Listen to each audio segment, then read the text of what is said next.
चलिए तो स्टार्ट करते हैं। ठीक है।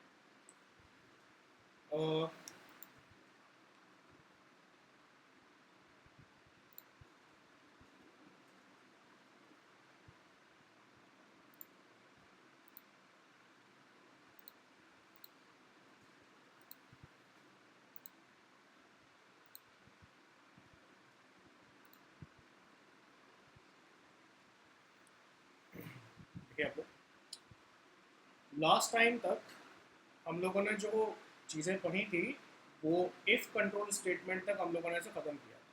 ठीक है, लास्ट टाइम हमने यहाँ पे काम किया था। ओके, नाउ आज जो हमें काम करना है वो काम करना है स्विच स्टेटमेंट के ऊपर। मतलब अगर हम कंट्रोल फ्लो के अंदर आगे बढ़ेंगे तो हम लोगों को स्विच स्टेटमेंट के ऊपर काम करना है। So today we are going to work on switch statement. We are going to learn about switch statement. So first of all, I need to know that आप लोगों को switch statement कितना मालूम है? ओम प्रकाश जी, switch statement के बारे में आपको क्या मालूम है?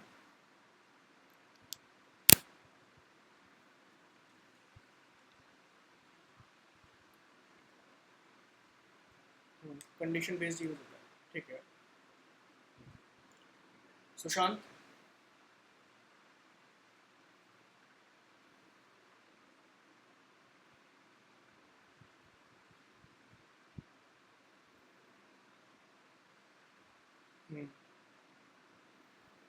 अच्छा, Vamsi, what is switch statement?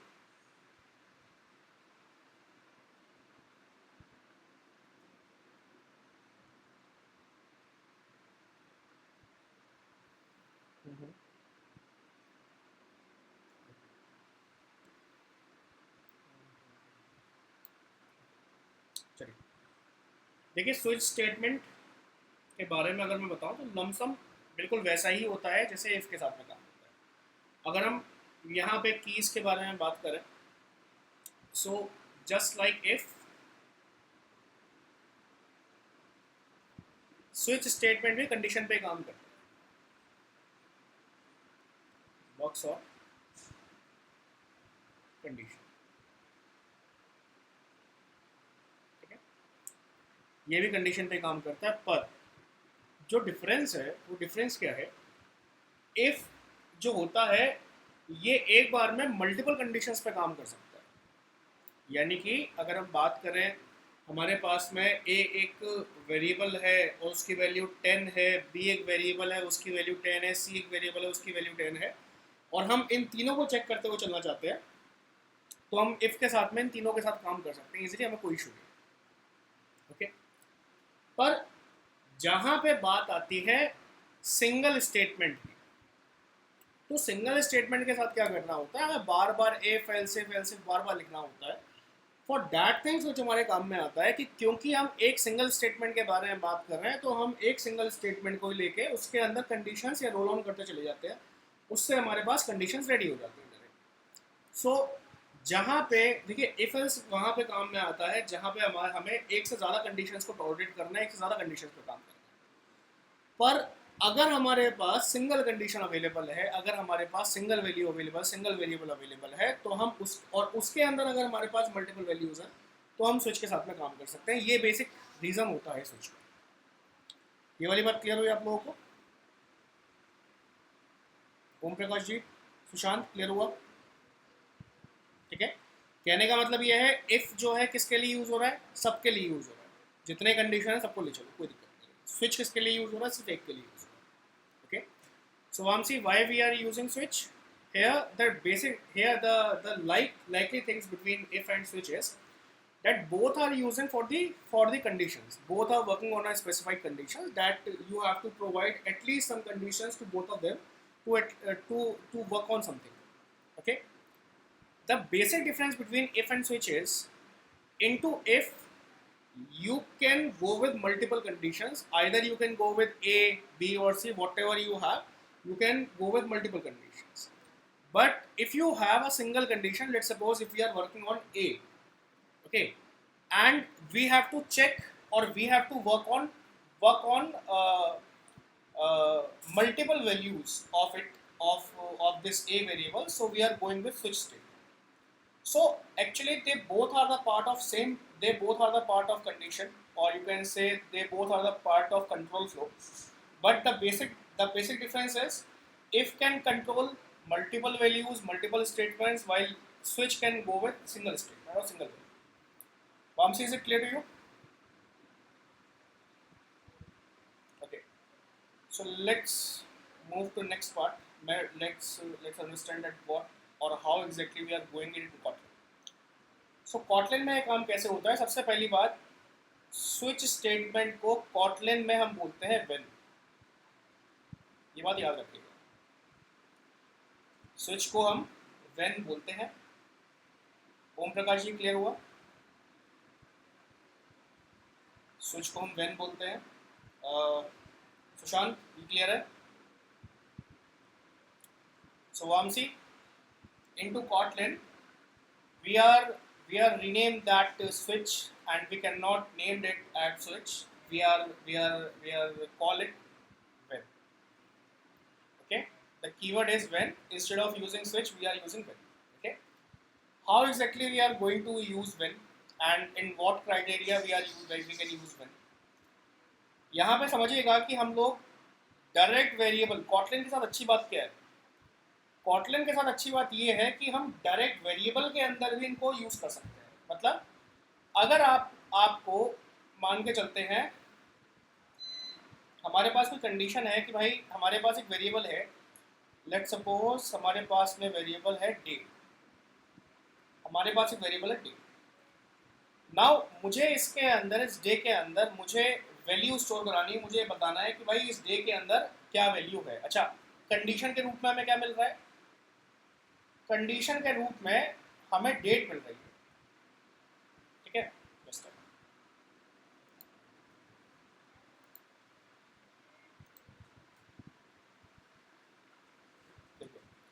Condition के रूप में हमें क्या मिल रहा है, या व्हाट कंडीशन के रूप में हम लोगों को कुछ एक पोर्शन मिल रहा है. लेट्स सपोज 1 to 7 हम लोगों को कुछ डेट्स मिल रही है. ठीक है, जिसमें 1 का मतलब होगा लेट्स सपोज संडे, 2 हो गया मंडे, 3 आपका ट्यूसडे हो गया, 4 वेडनेसडे हो गया, 5th आपके पास थर्सडे हो गया, 6 सैटरडे हो गया. ऐसे करके आपके पास वैल्यू है. और फिर 7th आपके पास, तो 1 to 6 करके हमारे पास ये फिगर्स अवेलेबल हैं. ठीक है, नाउ इन फिगर्स के बिहाफ पे हमें अपने डे वाले वेरिएबल के अंदर कोई वैल्यू स्टोर करानी है. अब मैं आपको यहाँ पे दो कंसेप्ट पढ़ा रहा हूँ. Okay, I am telling you 2 different concepts here, so try to understand this part. Om Prakash ji, Sushant, clear है? दो कंसेप्ट के बारे में हम लोग यहाँ पे बात कर रहे हैं. पहला कंसेप्ट हमारे पास में क्या है कि जावा या दूसरी लैंग्वेजेस के अंदर हमें क्या करना होता है, हम सबसे पहले कोई कोड लिखते हैं, उसके बाद जो भी उसका रिजल्ट आता है उसको स्टोर कराते हैं वेरिएबल के अंदर. Okay, in other programming languages first we are just going for the programming, we are just write some kind of program and then we store the whole result into a particular variable. Vamsi, is it clear? Into Python also we are doing the same thing. First we have to write some code. First of all we have to find out the result and then we'll store it into a variable.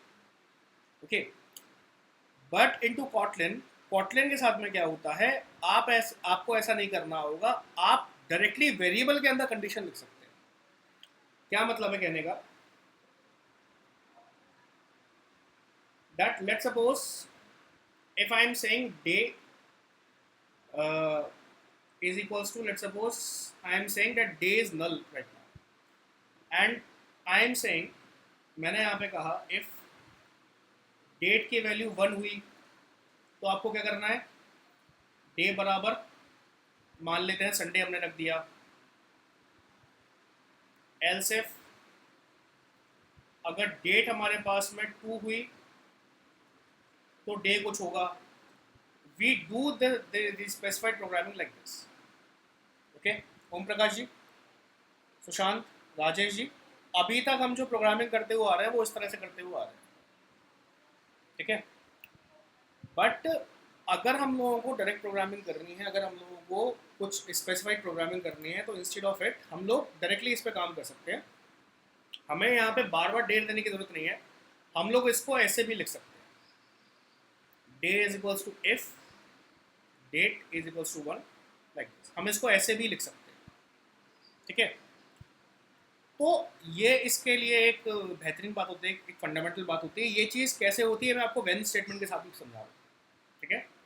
So Vamsi, what exactly I'm going to tell you, that first of all always you have to write code like this, that into other programming languages you write it like if date is equals to 1 then day is equals to Sunday, if else if date is equals to 2 then you have to go with Monday and so on, yes.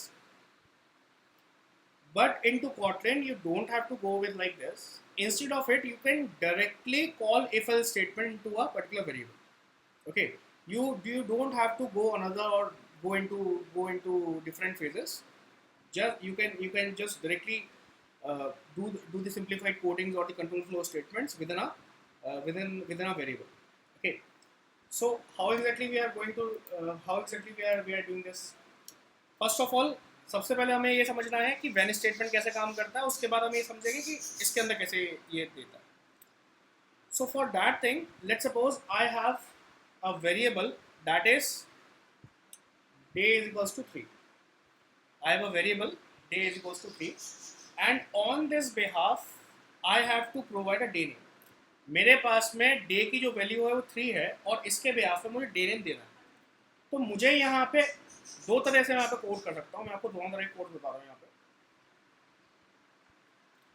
पहला जो code होता है वो ऐसे होता है कि हमने यहाँ पे वैन दे दिया, डे दे दिया और हमने यहाँ पे बोल दिया कि अगर 1 होगा तो आप मंडे बोल दो, ठीक है. 2 होगा तो आप कुछ और बोल दो. ऐसे हम लोग कोड करना है.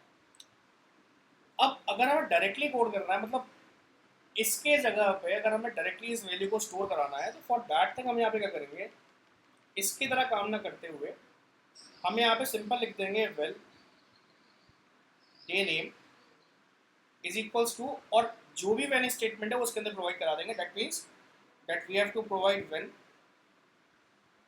डे, और इसी के अंदर अगर 1 होता है तो हम यहाँ पे मंडे बोल देंगे. 2 होगा तो यहाँ पे हम ट्यूसडे बोल देंगे and so on. So what will happen है, अगर डे की वैल्यू 3 होगी तो जो भी यहाँ पे 3 नाम, जो भी यहाँ पे 3 वैल्यू होगी, जो भी यहाँ पे वेडनेसडे थर्सडे जो भी यहाँ पे होगा वो डायरेक्टली जाके स्टोर हो जाएगा डे में, ठीक है. हाँ वेल क्या बताइए, एक बार दोबारा बताइए. ये वाला वेल, ये देखिए अभी अभी मैंने इसके अंदर वेल दे दिया, चाहे वेल दे दीजिए कोई इशू नहीं है. अगर आपको लगता है कि ये बार बार चेंज होगा तो उसमें वेल दे दीजिए. अगर आपको लगता है नहीं ये बार बार चेंज नहीं होगा, एक बार जब रन करेगी सिचुएशन तो एक बार में ये पूरा की पूरा कांस्टेंट होना चाहिए, तो फॉर दैट थिंग हम यहाँ पे वेल लिख देंगे. जैसे एग्जांपल के तौर पर मैंने यहाँ पे किया कि मान के चलते हैं आपने बोला कि भाई फेयर क्या होगा, हम अलग अलग दिन पे फेयर कैलकुलेट कर रहे हैं, ठीक है. मंडे को हम फेयर जो होगा वो सबसे हाईएस्ट फेयर रखेंगे, लेट सपोज 10 रुपये से पर किलोमीटर 10 रुपये से मल्टीप्लाई होगा. दूसरे दिन 9 से होगा, तीसरे दिन 8 से होगा, ऐसा में करना. मान लीजिए आज है डे 4 यानी आज है थर्सडे, तो थर्सडे पे कौन सा फेयर लगेगा हमें थ्रू आउट द जर्नी ये कैलकुलेट करना है. समझ गया बात को. तो हम किसके लिए हम क्या करेंगे, हम यहाँ पे वेल का यूज़ करेंगे क्योंकि हम ये चाहते हैं कि भाई पूरी through out the life cycle ये चेंज ना हो कभी. फॉर दैट थिंग हम क्या करेंगे, हम ये करने वाले हैं. और अगर आपको लगता है नहीं ये बार बार चेंज होगा तो वार पे आ जाइए इसका. सिंपल कंडीशन है इसके अंदर.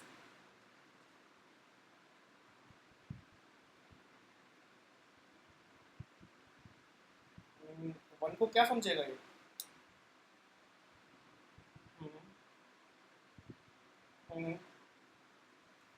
ओके ओके, एक्चुअली ये स्टोर नहीं हो रहा डायरेक्टली. ये यहाँ पे हो क्या रहा है, ये जो हमने डे नेम दिया हुआ है, ये डे नेम और डे ये दो अलग अलग चीज़ें हैं, ठीक है. डे में तो आ रही है इंटीजर वैल्यू और डे नेम में आ रही है आपके पास में स्ट्रिंग वैल्यू.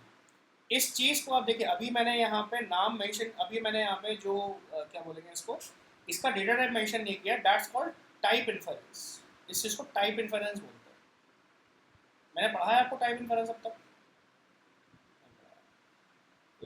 चलिए पहले टाइप इन्फरेंस बताएं। Vamsi, have you know type inference? In Python, maximum we use type inference into our coding part.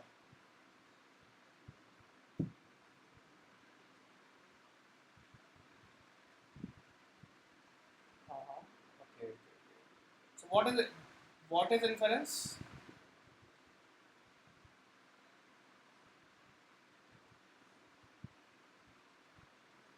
Okay, let me clear it out. So first of all, थोड़ा और पीछे चलते हैं, हम पहले इन्फरेंस पढ़ लेते हैं, फिर इस पे आगे। राजेश जी, टाइप इन्फरेंस का मतलब क्या होता है? इसके बारे में हम लोगों ने डिस्कस कर रखा था।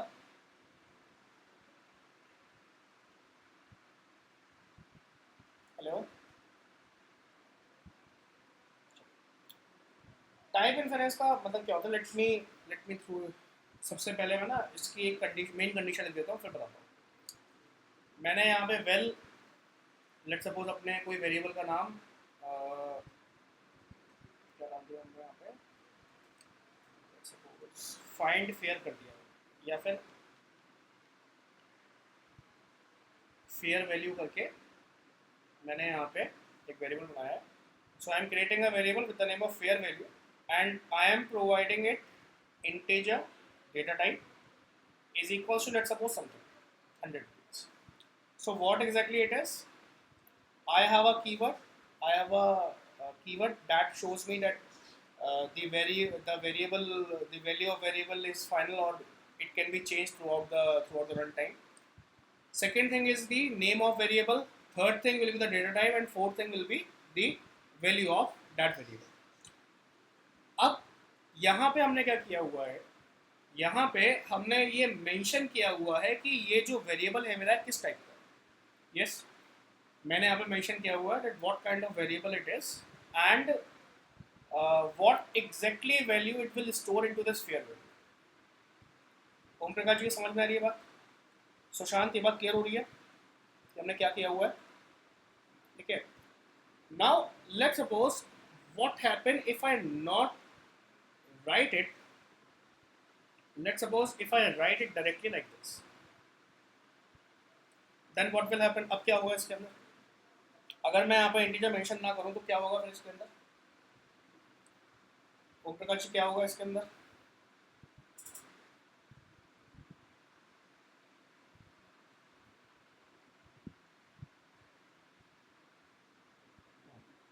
सुशांत, क्या होगा?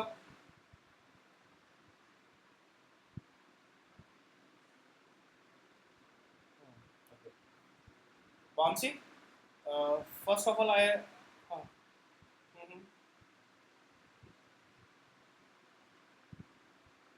yes, it will take integer because it will check the it will take integer because of the value. Yes, so exactly a type inference is the same. Type inference is without declaring the data type on behalf of the value, the data type will mention. Okay, ओम प्रकाश जी इधर समझिएगा, अगर मैं यहाँ पे 100 लिख दूंगा तो क्या होगा? 100 यहाँ पे स्टोर तो होगा, पर इसके साथ में एक चीज़ और होगी. इस फेयर वैल्यू का जो डेटा टाइप है, जो हमने अभी मेंशन नहीं किया है, इसका डेटा टाइप भी इस वैल्यू के हिसाब से फिक्स होगा. ठीक है. तो टाइप इन्फरेंस क्या होता है? टाइप इन्फरेंस कॉटलिन के अंदर एक ऐसा सब्जेक्ट है, या आप कह सकते हैं एक ऐसा टॉपिक है. So type inference is a topic into Kotlin. What exactly it will do? It will directly assign a particular value, a particular data type value to you on behalf of your values, or on behalf of the value whatever you given to the variable. मान के चलते हैं हमने यहाँ पे fair value करके कुछ value डाली, और अगर हमने यहाँ पे इंटीजर डेटा टाइप नहीं दिया है, इंस्टेड ऑफ इट हमने यहाँ पे क्या किया है? 100 लिख दिया है. तो क्या होगा? इस वैल्यू के बिहाफ पे ये जो हमारे पास फेयर वैल्यू होगी, इसका डेटा टाइप फिक्स हो जाएगा, और ये बन जाएगा हमारे पास इंटीजर. ओम प्रकाश जी, क्लियर हो गया है? सुशांत, ये क्लियर हुआ? ठीक है. अल्फा न्यूमेरिक होगा तो स्ट्रिंग बन जाएगा ऑटोमेटिकली. मान के चलते हैं आप कह रहे हैं कि अगर ये ऐसा लिख दिया हो,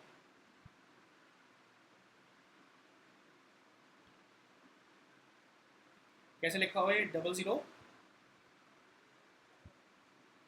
कोई वेरिएबल बताइए, कोई वैल्यू बताइए 00। अच्छा, देखिए जहाँ भी ये वाले करेक्टर आ जाते हैं ना, अल्फा, जहाँ भी अल्फ़ाबेटिकल करेक्टर आ जाते हैं वो ऑटोमेटिकली स्ट्रिंग बन जाता है। बात समझ में आ गई है? अगर आप इसको नहीं भी लिखेंगे ना ऐसे, तो ये फिर आपको एरर देगा। ठीक है, तो वेरिएबल डिफाइन करने के हमारे पास दो तरीके होते हैं, दो एग्जैक्टली पार्ट रहते हैं हमारे पास, जिसमें से एक हम बोलते हैं, वन इज कॉल्ड इन्फेरेंस, या आप बोल सकते हैं type inference. What exactly this type inference is? Variable या without data type, dt means data type, and type explicit, it is called variable with data type, with data. Okay, is it clear? Sushant, is it clear? Vamsi? Okay, now let's go with another part. How exactly we use when or other statements into this, we have to understand this on the coding part. इसको हम coding part पे समझते हैं। सो क्या करेंगे, एक नई file buildup कर लेते हैं।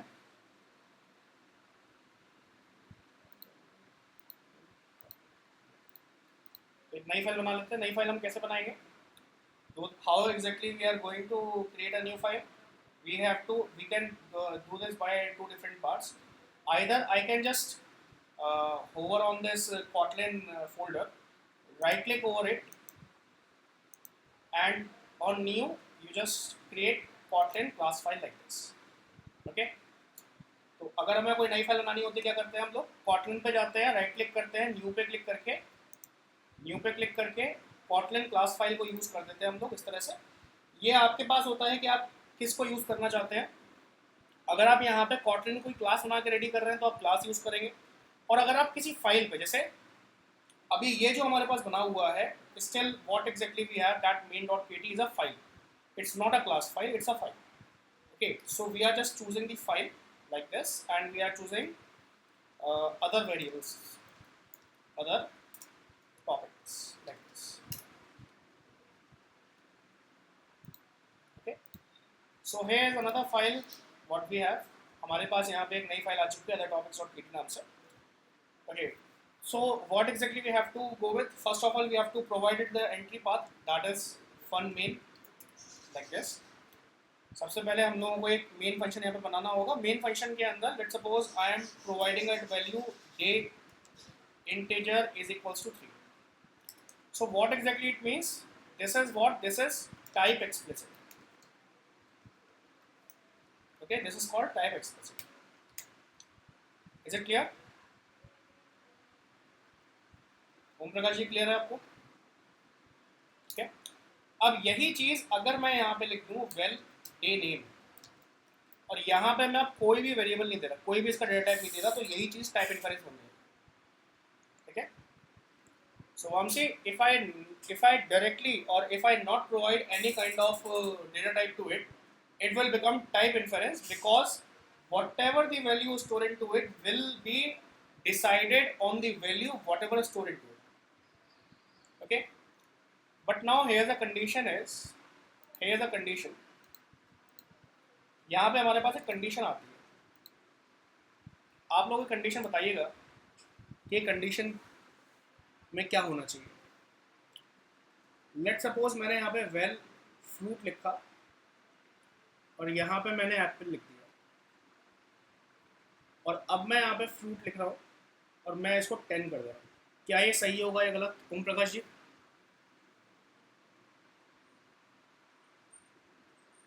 आईओ नहीं है, 10 है।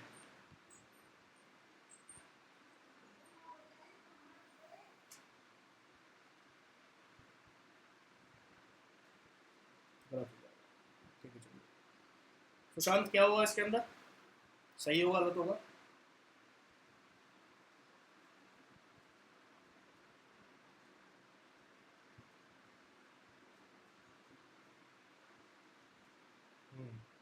ठीक है, Vamsi, have you understand the question? Let. Mhm. No, no, I am just going to convert it into 10. I am just going to change it into 10. Is it possible? Yes or no? Simple. No. Okay. So अब तीनों ही ठीक है. इसका एक reason और है. There is a reason behind it, that is well. Because into the starting part, into the starting line, we already said that the first line, whatever you will store into the first line, it will remain the same. If, yeah, not mutable, immutable. Yeah. Let's suppose if I provide var here,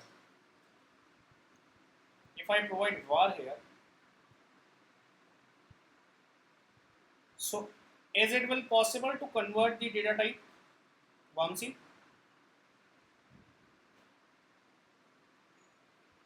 नहीं होगा. चलिए. So ओम प्रकाश जी क्या होगा आपके हिसाब से?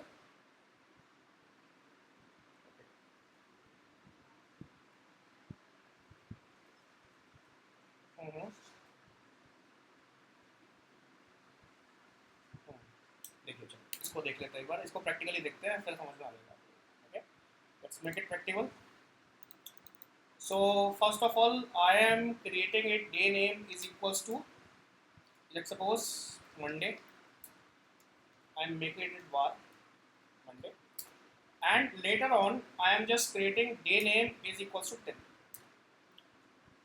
क्या हो रहा है यहाँ पे? अब एरर दे रहा है. It shows me error. Why it shows me error? Because it is saying that into the first line we already declared it as string variable data type, and now we are not be able to change it into further line. So यहाँ पे हमें ये समझने को मिलता है कि चाहे वेल हो या वार हो, दोनों ही सूरतों के अंदर अगर हमने एक बार किसी चीज का डेटा टाइप मेंशन कर दिया, यानी कि जब हम इन्फरेंस के अंदर इसको ऐसा लिखते हैं तो ये बैकएंड में जाके कुछ ऐसा बन जाता है. ये बैकएंड में जाके ऐसा बन जाता है. ठीक है. और एक बार अगर ये बैकएंड में ऐसा स्टोर हो गया तो इसको फिर इस वाली पोजीशन में लाना पॉसिबल नहीं है. ओके.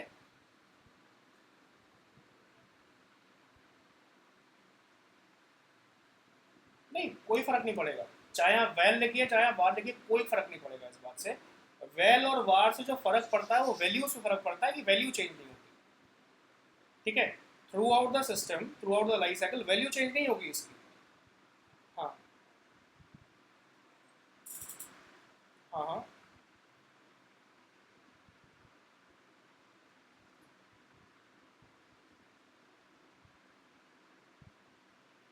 गलत होगा क्योंकि आपने सेम नाम का सिंटेक्स रखा है इस वजह से. सेम नाम का आपने नेम ले रखा है, वेरिएबल नाम ले रखा है इस वजह से. अगर आप फ्रूट की जगह फ्रूट्स कर देंगे तो ठीक है, ये तो ठीक है, फिर तो कोई दिक्कत नहीं. पर अगर आपने सेम नाम ले रखा है तो ये काम नहीं करेगा. ठीक है. सो शांति, क्लियर हुआ? Okay Vamsi. So what exactly happening here, when into both conditions, either I am using well or I am using var. If I am using the type inference into the declaration of variable, so the data type will assign at a first line or a first part, and it cannot be assigned to the second part to us. Okay. Let's suppose if I put apple, or if I assign string value to this fruit part, then what will happen into the backend part? It will written it like this. So that means that fruit is directly assigning a string part on behalf of the variable, on behalf of the value. Okay. And later on we are not be able to change it into another variable or into another data type. Is it clear, Vamsi? Vamsi, is it clear?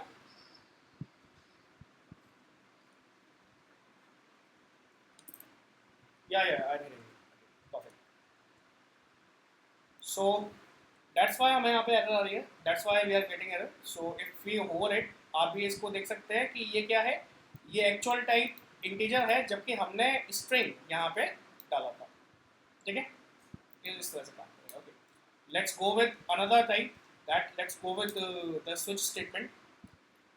So we are working with switch statement, or you can say in Kotlin we are writing it as well.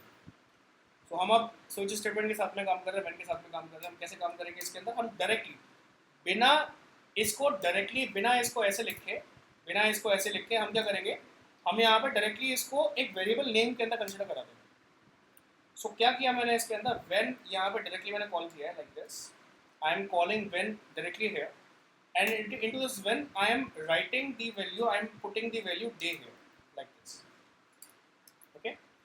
And what exactly we are going to do into it. So here we are saying that if we have value 1, so you have to store what? You have to store Monday into it. Okay. If you have 2, then you have to store Tuesday. If you have 3, then you have to go with Wednesday. If you have 4, you have to go with Thursday. With 5, you have to go with Friday. And 6, you have to go with Saturday.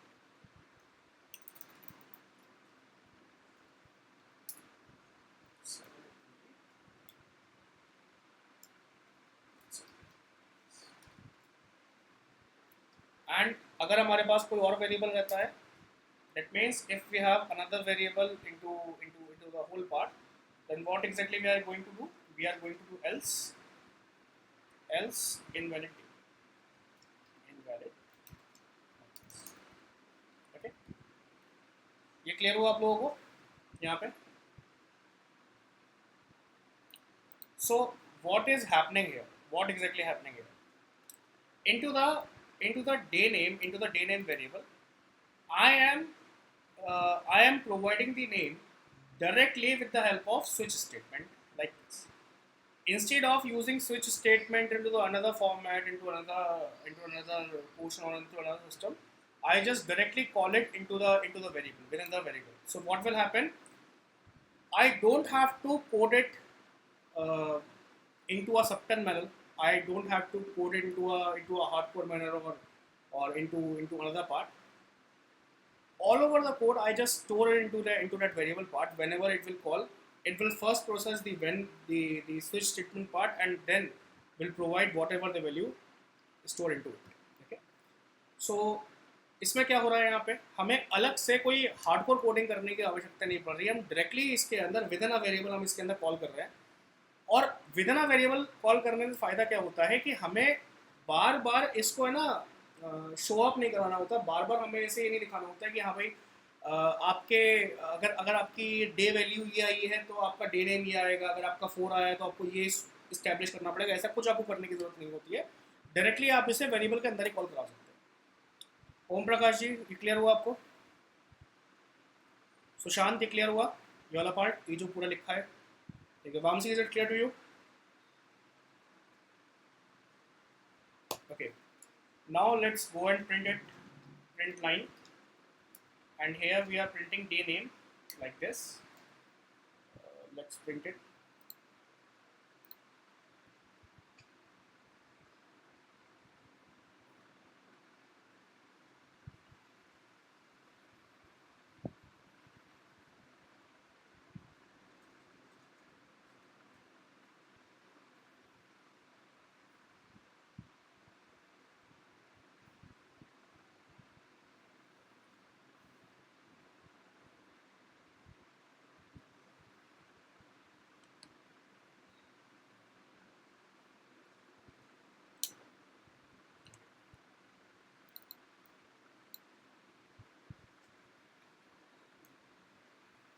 इधर आप लोग ये देख सकते हैं कि हमारे पास में जो वेडनेसडे कॉल हुआ है. ठीक है, इस तरह से.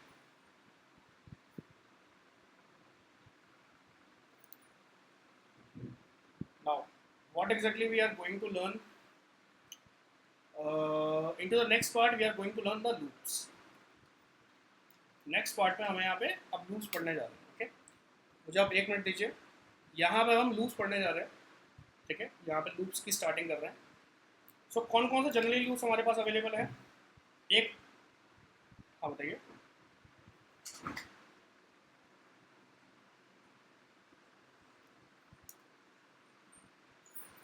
नहीं नहीं नहीं, करंट डे नहीं ले रहा है यहाँ पे। तो हम जो भी वैल्यू दे रहे हैं ना, ये इस वैल्यू के बिहाफ पे डे ले रहा है। ये इसके हिसाब से हमने सेटअप किया है ना इसके अंदर ये चीज़। ठीक है, एक मिनट मुझे आप लोग दीजिए, मैं फिर इसको अब लूप स्टार्ट कराता हूँ।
Okay, so let's start.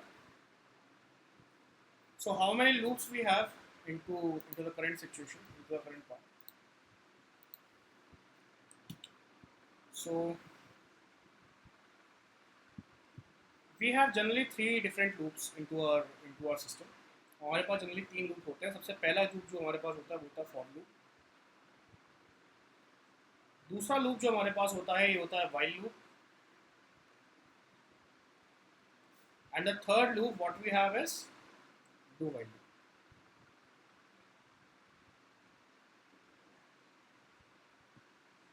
Okay. So Vamsi, have you an idea that what is the difference between these 3 loops? Okay. Can you please elaborate that what is the difference between these 3 loops?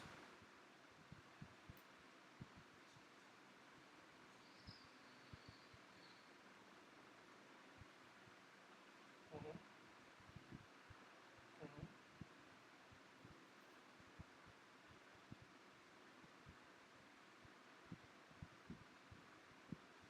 Okay. While loop.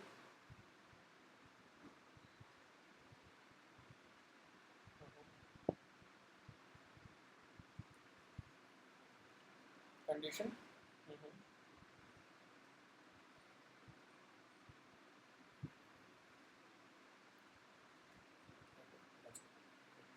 ओम प्रकाश जी, तीनों के बीच में अंतर, तीनों के बीच में क्या अंतर है?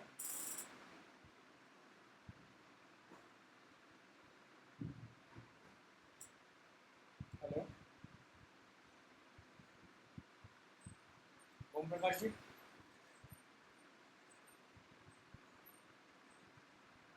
इसमें अंतर मालूम है आपको तीनों के बीच में?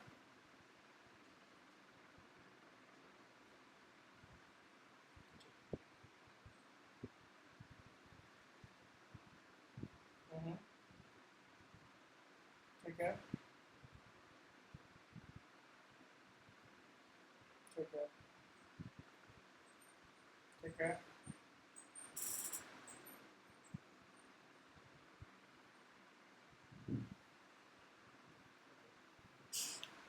Sushant, difference between all these loops? हम्म,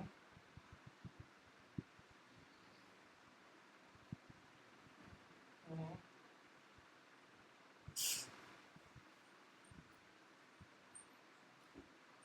ठीक है, ठीक है, ठीक है। What exactly the difference between all these things? क्या difference है? For loop based on itinerary. For loop is based on itinerary always. Itinerized items होते हैं इसके अंदर। इसकी स्पेलिंग आप लोग चेक कर लीजिएगा एक बार। What is the spelling of itinerary? Okay. So for loop is always works under an itinerary. That means that it has it already have a plan that what exactly I have to do into the whole journey. Okay, the whole code base is available into the for loop. The whole conditions are available into the for loop. All the itineraries are available into it. So we just have to provide the itinerary and or we just have to provide the code. All the systems will handle by the for loop on basis of the itinerary. Vamsi, is it clear?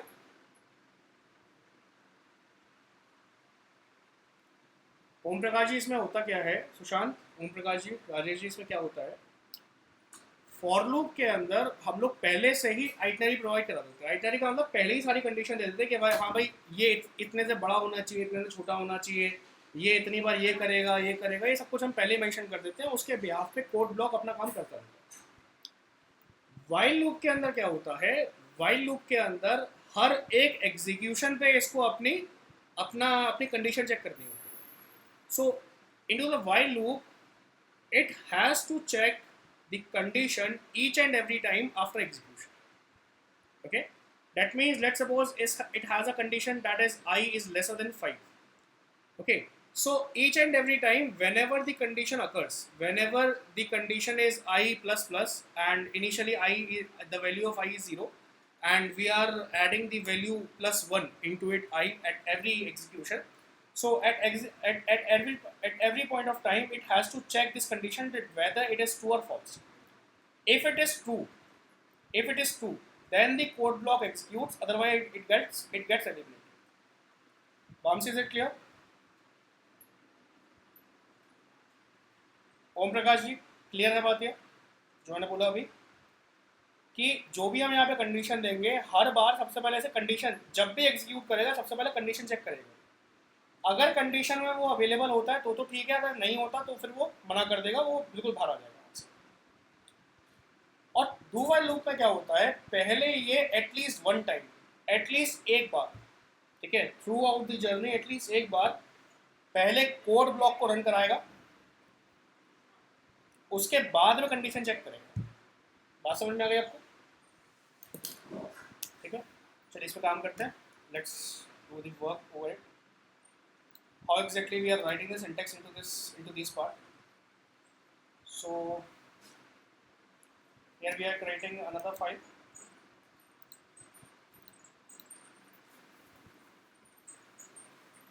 Groups file like this. And here what exactly we are going to learn into it? First of all, we are going to learn for loop.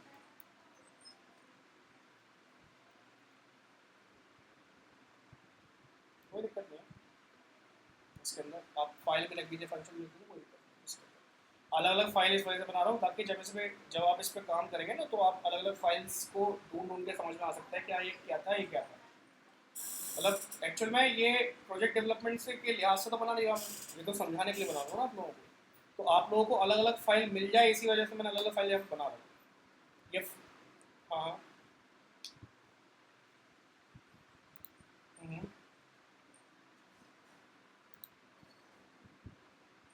हाँ,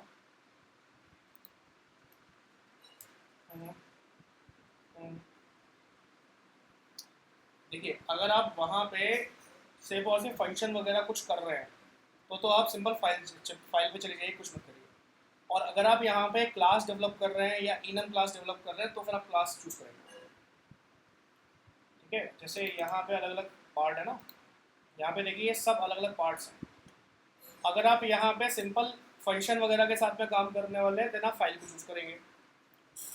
अगर आप यहाँ पे classes develop करना चाहते हो classes बनाएंगे।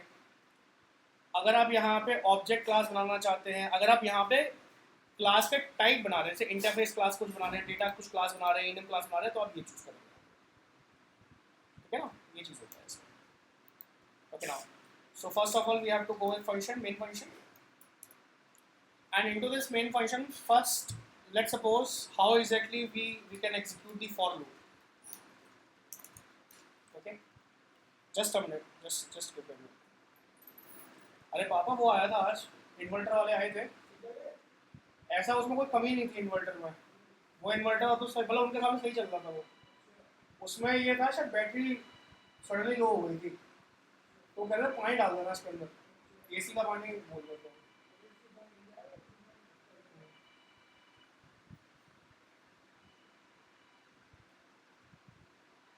Hello? Yeah.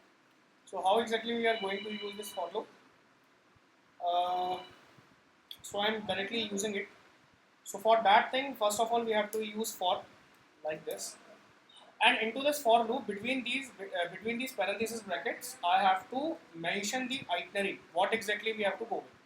इस for loop के अंदर हमने simple for लिखा और parenthesis bracket में हमें ये mention करना है कि हमारी itinerary क्या है। अब इसका जो mention करने का तरीका होता है ये काफ़ी अलग होता है। जनरली आपने जो किया हुआ है उसमें आप क्या करते हैं, if you generally mention the itinerary, what exactly you guys do into the for loop part. First of all you just have to put the variable. First of all आपको यहाँ पे एक वेरिएबल टाइप लेना होता है, that int I is equals to 0, सबसे पहले हमने ये ले लिया। फिर आप जनरली क्या करते हैं, आप इसके अंदर i प्लस प्लस करते हैं, ऐसा कुछ है ना, और फिर आप यहाँ पे बोलते हैं i is lesser than equals to 100, ऐसा आपने बोल दिया है। ये तीन चीज़ें आप यहाँ पे करते हैं। Yes Vamsi, into the Python as well you maybe probably do the same thing as I mentioned into it. Yes, ओम प्रकाश जी यही होता है। It is maybe sometimes it is into some scenarios, yes it is different, yes it is little different into some scenarios, but it is very large different into Kotlin. We are just like, you will be amazed at how exactly we are using it in this part. Om Prakash जी इसी तरह लिखते हैं हम लोग इसको generally. Sushant, but Kotlin में इसको कैसे लिखते हैं, कॉटलिन में हम लोगों को ना तो इसका वेरिएबल मेंशन करना होता है, ना ही ये एग्जीक्यूशन मेंशन करना होता है, ना ही ये मेंशन करना होता है, हमें सिंपल लिखना होता है for, and into this part first of all I have to write I like this, and I have to write in I in 1.5 like this. So what does it mean?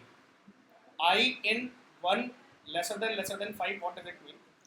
So here I is a variable that has a value 0, okay, or the minimum value it has, that is 1. So it will start from 1, that means I is greater than 1, okay, and it will adding it on, it will getting it on till 5. So that's the way how exactly we are exactly making, or how exactly we are just doing the same part or the same thing into the scenario. For loop के अंदर हम कैसे काम करते हैं, for loop के अंदर हम लोग आई मेंशन करते हैं, और इन स्टेटमेंट का मतलब ये होता है, इनका मतलब ये होता है कि ये जो पूरी कंडीशन दे रखी है, इस कंडीशन के अंदर आई आपके पास कहाँ पे आया हुआ है, तो आई इसके अंदर क्या बेटा, ठीक है। So what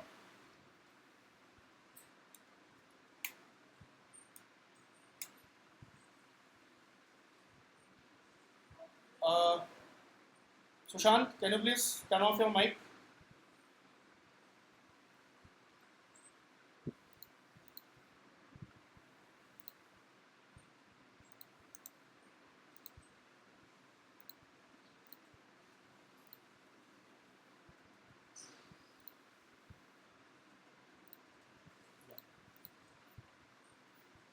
So how exactly we are going to do this?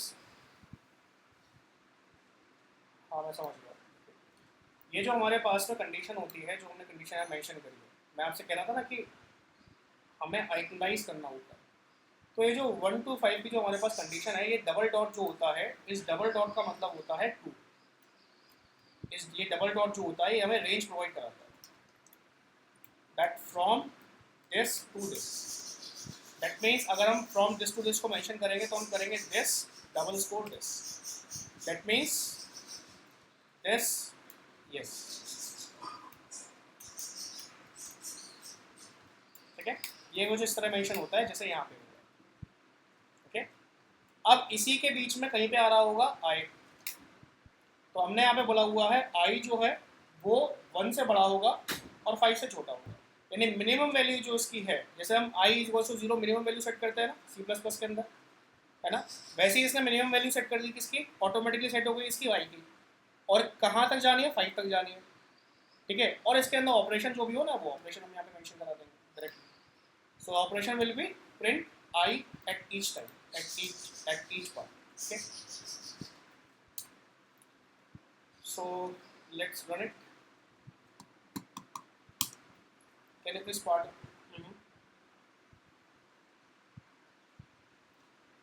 इनका मतलब है कि इस पूरी आइटनरी के अंदर, इस पूरी आइटनरी के अंदर आई का पार्ट हमने लिया है, यानी आई जो होगा बारी बारी से हर किसी वैल्यू को लेता जाएगा, ठीक है। ये मतलब है इसका। दैट मीन्स कि किसी टाइम पे आई की वैल्यू 1 हो जाएगी, फिर आई की वैल्यू 2 हो जाएगी, ऐसे होती चली जाएगी। आई इनका मतलब ये होता है, ठीक है। Vamsi, have you like have you any query? हाँ, yeah, it's a standard. It's a standard that we always have to provide these dots between it. We don't have to go with plus plus or minus minus. It is just double dot that shows us that I is lie between these values always. Okay.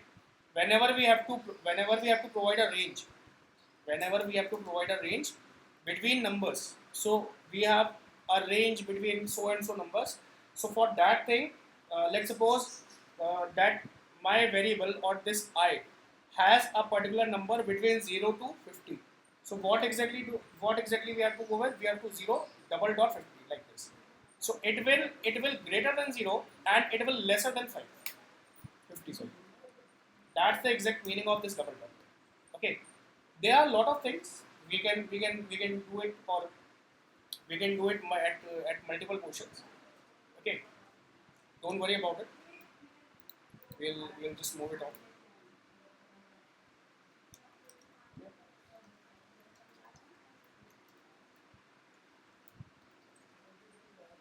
Let's write it back now. So let's run it.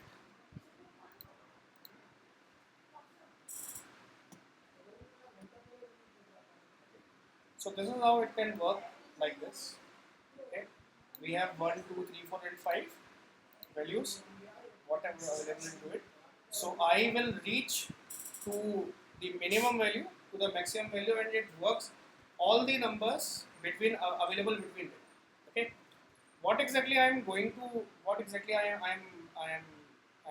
trying to providing an idea to you is that whenever we have to work with range, जब भी हम लोगों को range के साथ में काम करना होता है, यानी कि 1 to 5 के बीच में जितने नंबर हैं सबके साथ में आपको काम करना है, फॉर दैट थिंग हम लोग क्या करते हैं, 1 डॉट डॉट 5 लगा देते हैं, जिससे क्या होता है, जो भी कंडीशन, जितने भी नंबर ऑफ कंडीशंस हमारे पास में होती हैं वो सारी की सारी यहाँ पे पुल ऑन हो जाती हैं, या सारी की सारी यहाँ पे पुट ऑन हो जाती है, ठीक है।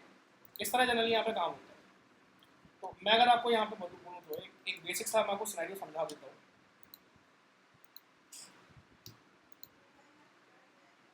यहाँ पे एग्जैक्टली हो क्या रहा है, what exactly happening here, if I am writing I in 1 dot dot 5, so this 1 dot dot 5 means we are providing a range to it. That means we are providing 1, 2, 3, 4 and 5, because we are going to run, or we are going to work with all the numbers. That's exactly the range. from minimum, this is the minimum number, this is the smallest number, and this is the largest number, or you can maximum number, the largest number.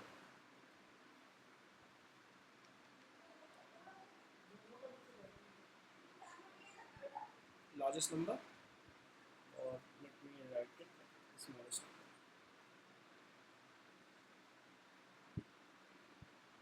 Okay, and it has to work with all the numbers whatever provided into the range. ये वाली बात clear हुई आपको? Vamsi, is it clear to you? Okay, Om Prakash ये clear हुआ? अच्छा, अब यहाँ पे इन आपने पूछा था, इन का मतलब क्या है? So in is the value of I in this range and each and every number is store into this I. तो आई यहाँ पे जो है, आई इन 1 to 5 का मतलब ये है 1 से 5 के बीच में जितने नंबर्स आ रहे हैं सारे के सारे नंबर बारी बारी से आई के अंदर स्टोर होंगे. ठीक है, ये मतलब है इसका, समझ गए? स्मॉलेस्ट और लार्जेस्ट, स्मॉलेस्ट और लार्जेस्ट दिखाने के लिए कि स्टार्ट यहाँ से हो रहा है और एंड यहाँ पे हो रहा है, मतलब इससे आगे नहीं जाएगी वैल्यू. सबसे मैक्सिमम नंबर ये, इससे आगे नहीं जाएगी. ठीक है, okay. Now let's go with another part. This is the one example of for loop. Here, what exactly we are seeing that between this 1 to 5 range, between this range 1 to 5, we are moving from 1 to 5 by doing plus 1 value into it. So if I has 1, if the value of I is 1, then in the next round we are providing plus 1 value to it, so the I becomes 2. Then plus 1 value to it, so I becomes 3, and so on. If you will see like this. So what exactly happening here? We are actually making it plus 1 step forward. Plus 1 step forward. That means if you are lying on 1, you have to plus 1, you have to go 1 step forward. That means you have to move to 2, and you have to move to 3, that's all. Okay. But what happened if you need to go with 2 step forward? That means you have to go with 1 to 3, then 3 to 5, then 5 to 7, and so on. Vamsi, is it clear that what exactly I am going to do? ओम प्रकाश जी, ये बात clear हुई? क्या बोल रहा हूँ मैं यहाँ पर? सुशांत, क्लियर हुआ? इसका मतलब ये है, जैसे अभी आप देखो 1 के बाद यहाँ पे देखो, यहाँ पे 1 के बाद 2 ही आ रहा है ना, 2 के बाद 3 ही आ रहा है ना, 3 के बाद 4 आ रहा है, दिखाई दे रहा है? तो ऐसा क्यों हो रहा है? क्योंकि ये प्लस 1 स्टेप फॉरवर्ड चल रहा है, प्लस 1 स्टेप आगे चल रहा है. 1 के बाद क्या आना चाहिए? 2 आना चाहिए. तो कब 2 आना चाहिए? जब ये एक स्टेप आगे बढ़ेगा तभी तो 2 आएगा, और ये एक स्टेप आगे बढ़ेगा तभी तो 3 आएगा. बात समझ में आ रही है? ठीक है. अब मैं ये चाहता हूँ भाई साहब, एक स्टेप नहीं तो 2 स्टेप आगे बढ़ने. तो 2 स्टेप आगे बढ़ने का मतलब क्या है?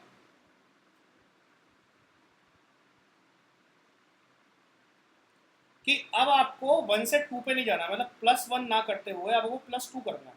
दैट मीन्स आपको 1 से सीधे 3 पे जाना है. 1 2, फिर आपको ये आपका 0 पॉइंट हो गया, यहाँ से 1 2 यानी 5 पे जाना है आपको. फिर ये आपका 0 पॉइंट हो गया, यहाँ से 1 2 आपको 7 पे जाना है. समझ गए? ये बात है इसमें. सुशांत, क्लियर हो गया? ओके, अब कैसे करते हैं इस काम को देख लेते हैं. सो फॉर लूप के अंदर हम लोग लिखे I in 1 double dot 10. That means we are providing a range 1 to 10. Okay, उसके बाद में हम यहाँ पे क्या देंगे? Then further what exactly we have to do? We have to step it up by 2 steps. So I am providing step 2. Step 2 means that you have to jump directly to the second number whatever comes from my position. For example, if I am on position 1 and the second position will be 3, so you have to jump over 3. If the current position is 1 and the next position will be 5, after I am going with 2 steps, you have to mention 5.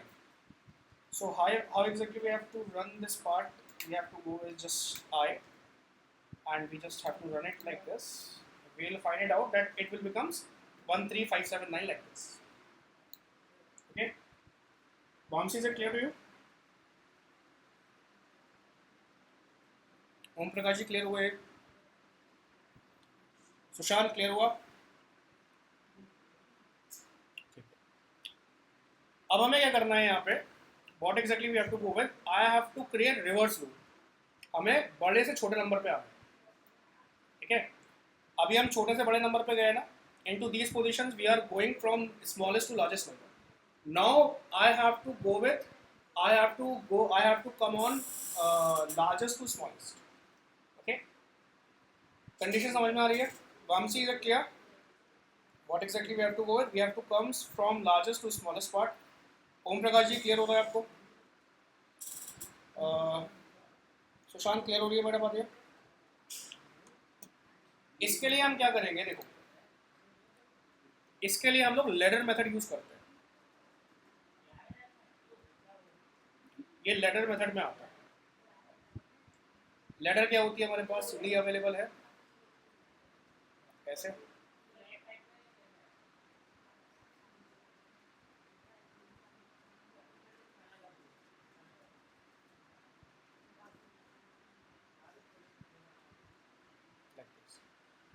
Currently we are on first position, and let's suppose it is the 5, and we are uplifting by +1 or +2, or you can say +3.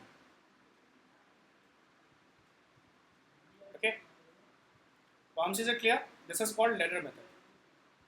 Okay, we are step it on either +1, +2, +3, or we can less it down from top to bottom by -1 or -2 or -3. Okay, Om Prakash ji clear हो रही है बात आपको कि ये ladder method में क्या हो रहा है?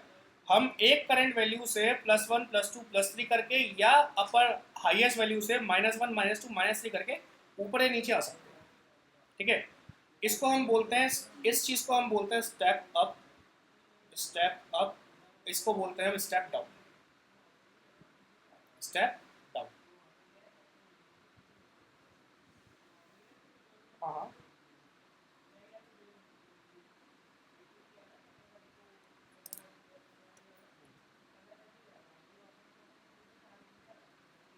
हो जाता, वो भी हो जाता उसमें, पर उसकी ज़रूरत ही नहीं थी. हम इतना कोड क्यों लिखे जब ये, इसी वजह से तो फॉर लूप यूज़ किया जाता है. फॉर लूप के अंदर आइटरी पहले से मेंशन हो जाती है. आप देखिए, ये चीज़ अगर हम वाइल लूप पे लिखते हैं तो ये हमें अपने कोड ब्लॉक में मेंशन करना होता कि भाई आपको +2 करना है, +3 करना है. पर फॉर लूप के अंदर ये आपने पहले से मेंशन कर रखा है कि भाई each and every time you have to go with +1 always, या +2 ऑलवेज, जो हमने यहाँ पे किया. तो यहाँ पे क्या हो रहा है, स्टेप 2 होके क्या हो रहा है, हम यहाँ पे बोल रहे हैं कि भाई आपको नीचे से ऊपर जाना है, ठीक है, और 2-2 स्टेप लेके ऊपर जाना है लैडर मेथड के अंदर. That's called ladder method. ठीक है, अब हम क्या सीख रहे हैं कि हमें ऊपर से नीचे आना है, स्टेप डाउन करना है. ठीक है, तो ये क्या करते हैं, दैट्स कॉल्ड, इस चीज़ को हम बोलते हैं रिवर्स लूप. इस चीज़ को हम बोलते हैं रिवर्स लूप. और ये रिवर्स लूप जो होता है, ये हर बार लैडर मेथड के थ्रू ही करा जाता है. ठीक है, वाली बात समझ में आ रही है? चलिए कैसे करेंगे इसको, सुनाओ. अभी तक हम लोग नीचे से, जैसे अगर मैं ऑब्जर्वर हूँ, let's take you as an observer. Now you are standing at the ground like this, and you are seeing the minimum value and the maximum value like this. Okay, let me change the color. You are currently seeing the minimum value and the maximum value like this. Okay, you are the observer. But now if we are over the top, if we are standing over the top, now we are seeing the first value like this, and the second, the last value like this. So here the latest or the smallest distance between observer and the value is 5. So we are taking 5 as the primary value, dot dot the largest value, the largest distance between the observer and the value is 1. So we have to write it 1 like this. So what exactly I am trying to say is, into the previous method, when we are going from down to up, from step up position into the step up method, when we are going from down to up, the observer is standing on the ground, and the smallest value will be 1 and the largest value will be 5, or you can say the farmost value will be the 5 and the smallest or the nearest value will be the 1. Similarly, if we are on the top, if we are on this position like this, okay, here because we have to go with from up to down, the nearest value will be the maximum number. The minimum value will be the maximum number, whatever available into the series. So first we have to write the minimum, the maximus number, that is this, and because we are stepping down, we have to write the minimum number at the last, like this. Okay, that is the ladder method. क्या होता है इसके अंदर? Vamsi, is it clear to you? Okay, so Om Prakash ji, Sushant, समझिए आप लोग उसको क्या मतलब है इस बात का?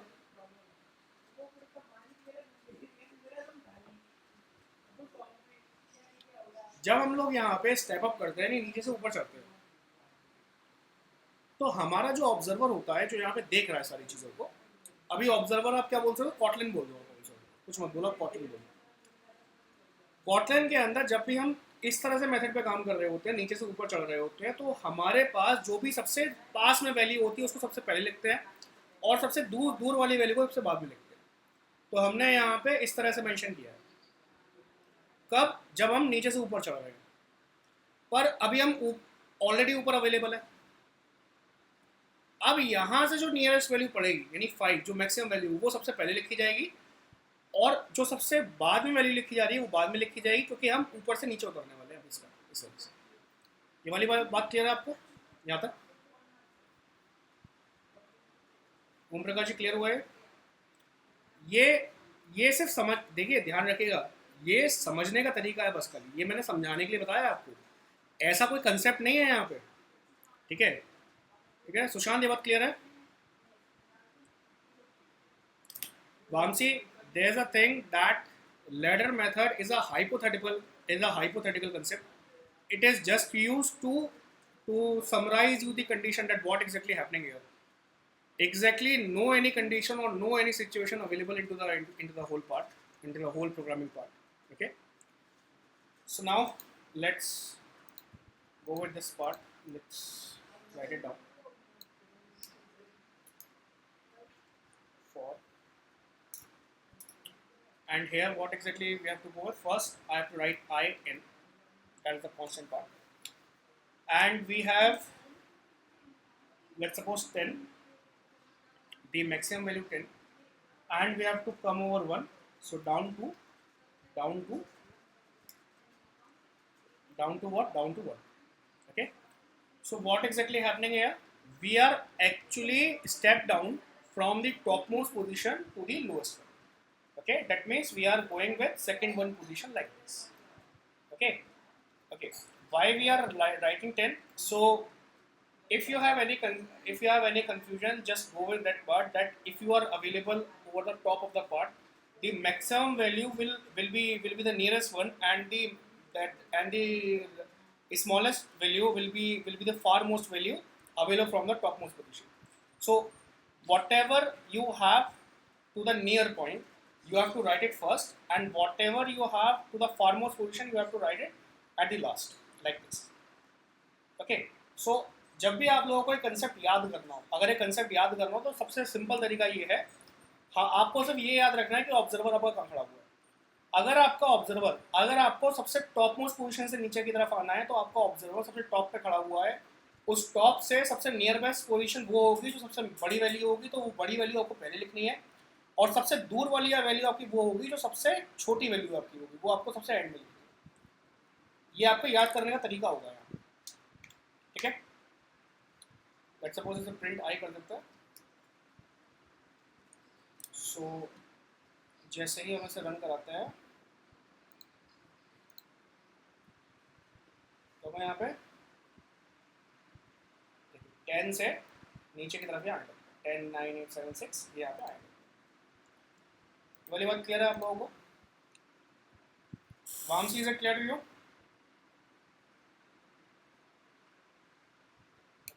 ओम प्रकाश जी क्लियर है? अच्छा, अब हमें क्या करना है, मान के चलिए अभी तो एक स्टेप नीचे उतर के आए हैं, दो स्टेप तीन स्टेप नीचे उतरना है, तो क्या करना है, सिंपल यहाँ पे लिख देना है स्टेप 2। तो क्या होगा, 2 स्टेप नीचे उतर जाएगा। If we have to move it by 2 position, so we just have to write step 2, so it will go with like 10 to 2 like this. Okay, if we have to go with like 3, it will just run it by 3 like this. Okay, ये clear हो गया आप लोगों को पूरा? यहाँ तक पूरा क्लियर है आपको? बताइए एक बार।